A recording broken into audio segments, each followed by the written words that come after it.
happy, to join. But unfortunately, I'll have to leave in about, if I, get my time right, in about 20 minutes or so. So, Okay, uh, yeah, that's fine. But okay.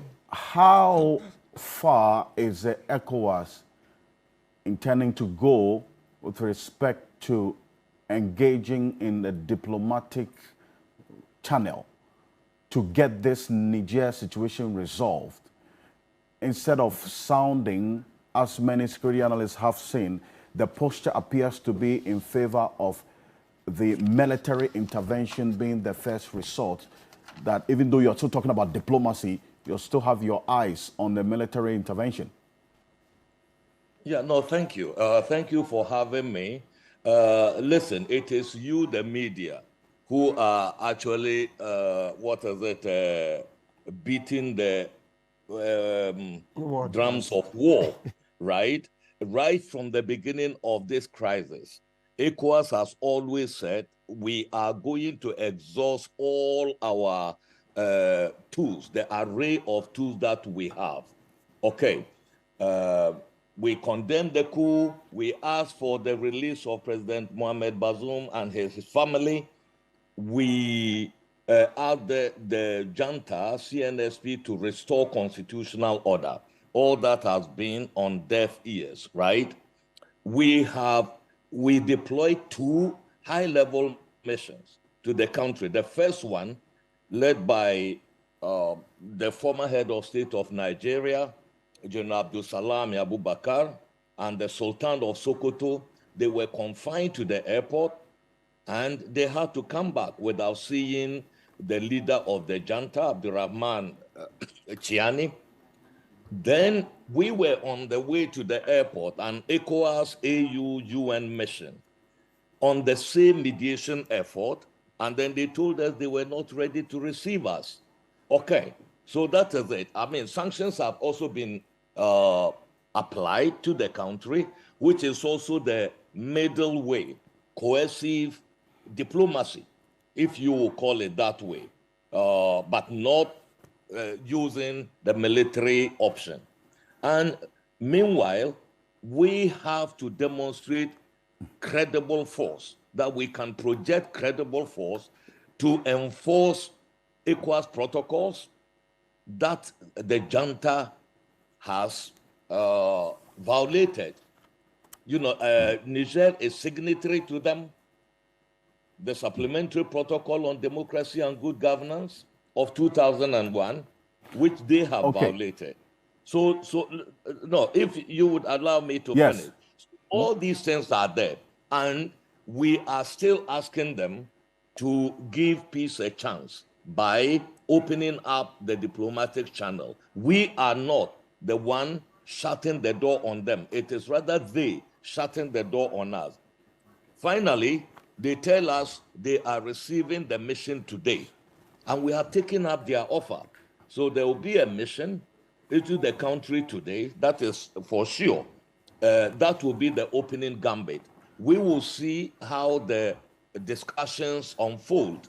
The thing is that if we realize that the discussions are going nowhere, I can assure you that we are not going to engage in endless dialogue. The devil of the dialogue of the deaf, that we don't hear each other.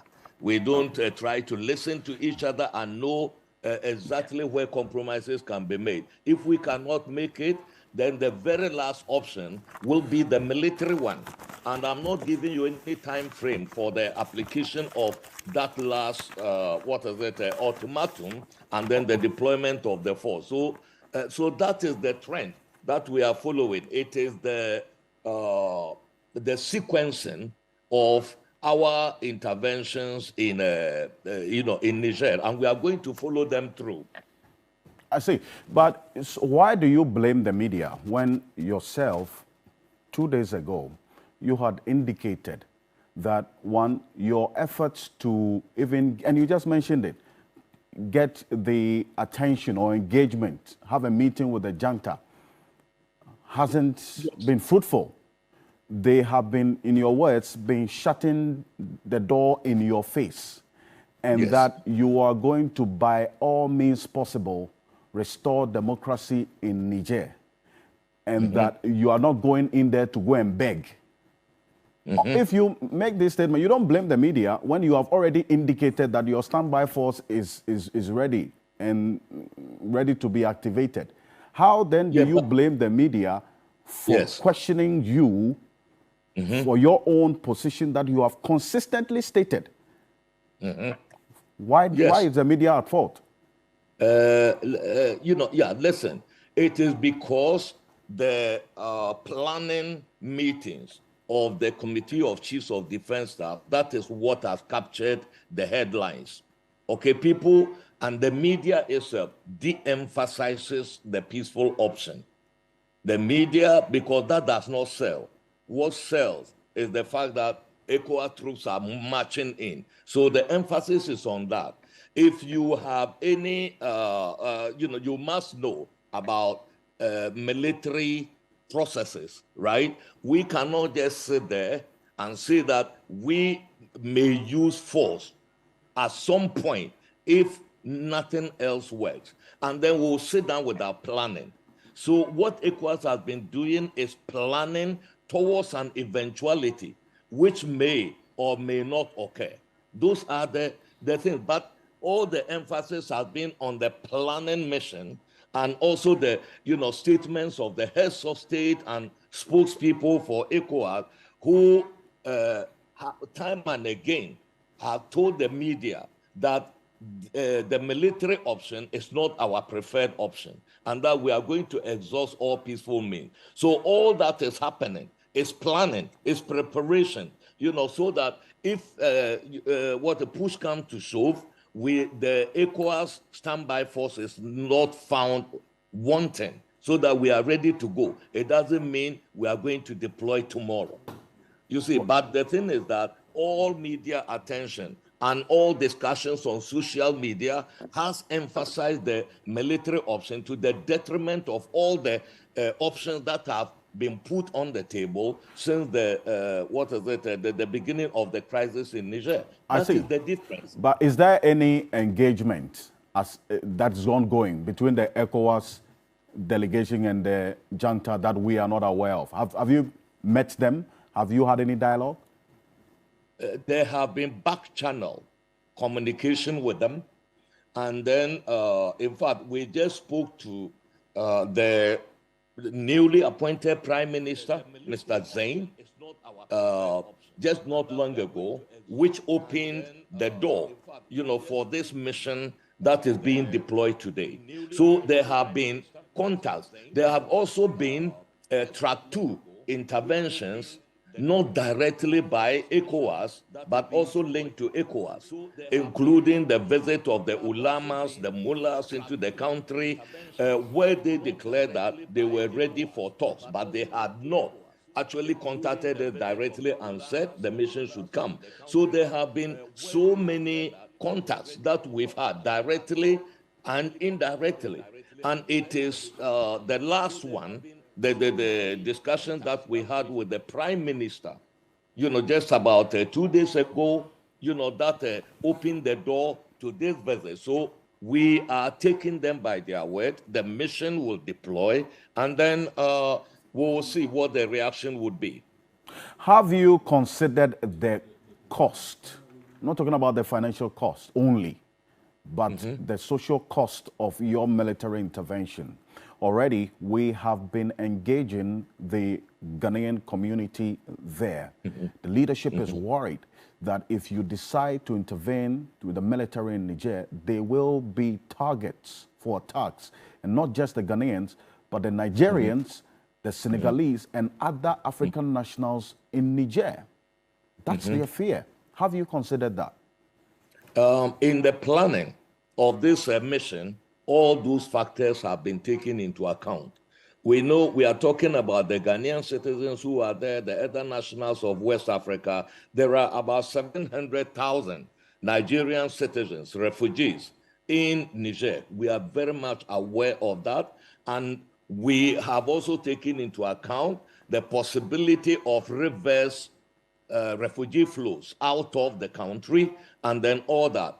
But let me assure you, in planning, we are not going to war against Niger, right? That is very important to, it's a very big difference. We are not going to war against Niger. We are going to war against the CNSP junta.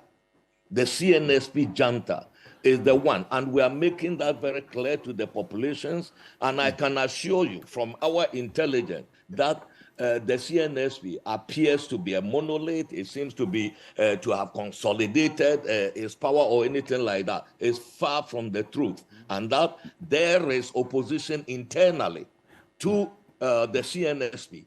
But, So I'm not going to go into details, right? yes, but Commissioner, But you cannot be having the CNSP as your target and not also take into consideration how your attacks would impact on the larger population.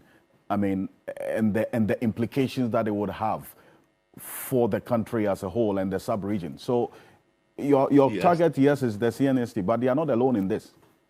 Yes, but they also, if they have their population at heart, they should take up our offer of the peaceful means to resolve this crisis. But when it comes to the implementation of the military option, if it happens, it is going to be surgical, it is going to be targeted. And I can assure you that all plans are afoot to make sure that the collateral impact of any intervention is going to be as minimal as possible. That is being taken into account. I cannot guarantee 100% that probably this, when you are going into an operation like this, there are so many things you have control over, other that you do not. But what I am saying is that we have taken all this into consideration, and we are telling them that the peaceful option is still there. We want, peaceful pathways, to the restoration of constitutional order in the country. So if the junta has its population and the population of West Africans at heart, I think it will take up that offer so that we do not cross that Rubicon where we have to use military force. I mean, that is the position of ECOWAS. I see. But for you as a bloc, have you considered the causative factors in this?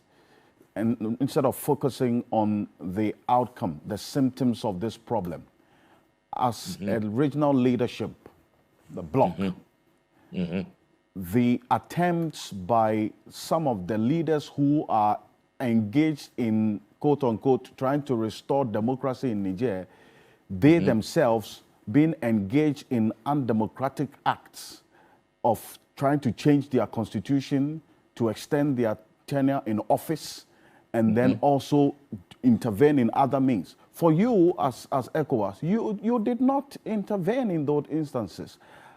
Haven't you failed as a leadership? Yes. No, thank you. Yes. First, let me state this. Administrations of any entity is a continuum. So we take the blame for mistakes of the past, right? What I am telling you is that there is a new administration at the level of the commission and also at the chair of authority, President Ahmed Bola Tinubu of Nigeria. We assumed office just about a year ago. All these things that you are talking about took place some time back, right? We've seen the situation in, for example, Guinea, that triggered the coup d'etat against them. That is about the adopting a new constitution without the consent of the majority of the population by trying to extend their power. All that has happened in the past. We are saying that what is happening in Niger, that coup, we have to stop that contagion. We are drawing a line in the sand. The Niger coup is one coup too many. There is a new administration where the fact that we made mistakes in the past does not mean that we should continue making those mistakes. And let me tell you one thing. Recently, the president of Senegal, Macky Sall, publicly renounced his original intention to go for a third term. I don't think you know what went into it. Back channel pressure, and then all that for him to renounce the third term agenda. You see, if it had been probably in the past, he could have gone away with it. And already, when we heard that the president of Gambia, President Adama Barrow, said that, he intends, possibly to run for a third term at the last but one summit, the ordinary summit of ECOWAS in Guinea-Bissau.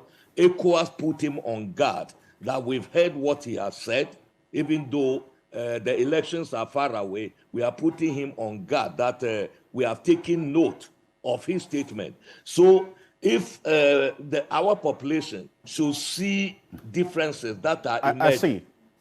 But yes. Ambassador, you have said that you take the blame for the mistakes of the past. But why are you so quick to act when there's an overthrow of government with guns, and so slow or even silent or don't act at all when governments are overthrown through the constitution? Yes. Yeah. I mean, look, the ECOWAS protocol on democracy and good governance is very clear.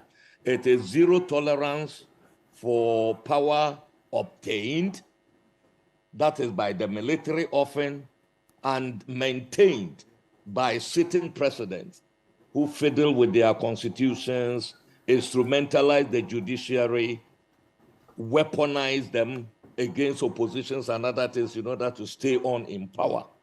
That really is a contravention of the ECOWAS protocols. And I must admit that ECOWAS has not been very, very quick in condemning and stopping such practices in the past. It is not one-way traffic. ECOWAS went into the Gambia, to stop a similar thing when Yahya Jammeh in 2016 lost elections and wanted to cling on to power. We deployed the force. You see, so that question that earlier, when I joined, I was hearing what you were saying about Ghana not going to the parliament and others. I wonder whether Ghana went to the parliament when it was deploying troops to the Gambia in 2016. So once again, that has to be taken into account. Ambassador, yes. I don't want, you may have limited knowledge about the local situation in Ghana. So you heard what was said, but there was some clarity given as to the Gambia situation. So maybe you missed that. So I will forgive you. Yeah. Okay, thank you. I made that. And but you see, I know you want to leave, but I want to point. You see, at the heart. No, I'm telling you one thing. Don't forget, I'm Ghanaian, and I follow what is happening in Ghana as well. Okay, but then you would know that after the deployment, they came to Parliament. Just to put it on record. But then After finally, before you go, at the heart of these coups, not just the Niger one, these coups we are seeing, about 6 coups in the last 3 years in the sub-region alone. At the heart of it is a bad leadership that is going on in the continent. Is ECOWAS not concerned about addressing the cause of the problem instead of the symptoms that we see with the coups? You see, ECOWAS does a lot of preventive work, structural prevention of crisis, but it does not capture the headlines. We do a lot when it comes to that in terms of the root causes, the structural causes of the crisis that we are seeing. We are doing a lot about that, including facilitating infrastructure development across our country. People do not talk about what ECOWAS has done, unique in the region, about free movement of people, about our, power pool for electricity, just to facilitate, developments in the country, providing assistance. Even the countries fighting terrorism, we are supporting them with humanitarian aid and also, with the money for them even to acquire the necessary equipment in the counter-terrorism effort that they are making. All these factors, I'm just naming a few, they don't capture the headlines, right? And let me tell you, we are talking about bad governance deficits that are causing this. I just want you to have the profile of the coups that we have witnessed in the region. If you look at it, in two of them, and now the third one, the number one reason the military gave was insecurity. And our conflict environment is defined by terrorism and violent extremism, right? That is not necessarily, bad governance is not necessarily a causal factor in the spread of terrorism in the region. It takes its source long ago, even from outside our region, right? So that is the reason, for example, in Niger, their number one reason. In Mali, number one reason. In Burkina Faso, number one reason. But what I would want to ask is that whose primary responsibility is it to fight terrorism? Is it the civilian administrations or the military in these countries? Whose primary responsibility is the protection of the defense of the territorial integrity of their countries? You see, so it is not all black and white. If you look at it, among all the coups that have occurred, the only one that did not cite insecurity as the number one factor was in Guinea.